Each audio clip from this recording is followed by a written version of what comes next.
Nearly a year and a half ago, I began my freshman year at ASU.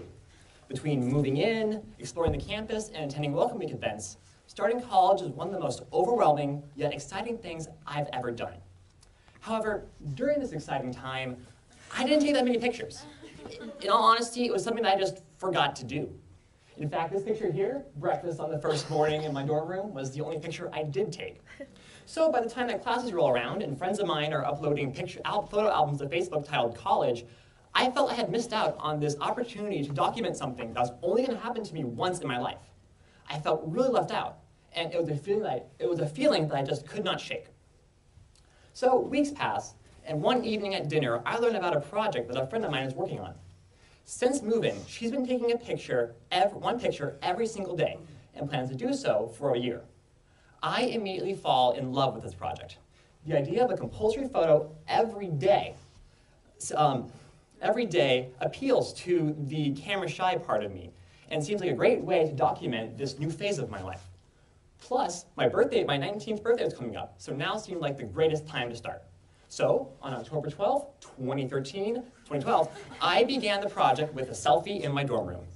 It was at that point that I had decided that I didn't want the project to comprise only of selfies. So I decided to make sure that I was taking pictures of things I was doing or things that were happening to me. And for the first month, I did some pretty cool things. And I took a lot of pictures of the experiences I was having at ASU. It was sort of the beginning of the college photo album that I never got a chance to take. However, after a while, the project got harder because I felt like I was taking pictures of the same thing over and over and over again. After all, my year was more than just me and my lunch that I had every day. It took some creativity to make sure I was taking unique photos representative of what I was doing every day. But even then, I felt that some days I was staging my photos. Like I was going out of my way to do something interesting just so I could get a cool photo. I wanted to take pictures of things I wanted to see, not things I thought other people wanted to see.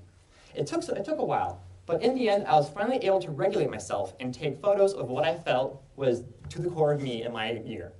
And at the end of the project, I gained some new perspectives on a variety of things.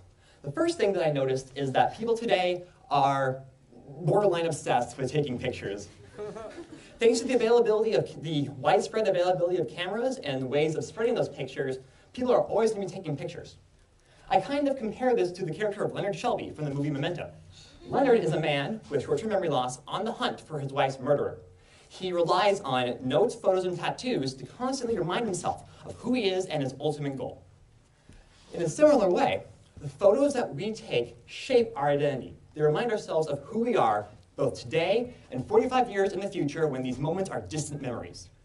The mementos and photos that we create shape our identity, who we are, and what it is that we stand for. So, this project for me was an ultimate act of finding myself. Every day, I was given the opportunity to take a picture of something that I felt was important to me, something that I wanted to remember that day for. So when I looked at all my photos at the end, I asked myself, what matters to me? And the answer was the in-between days. The days in between the exciting days.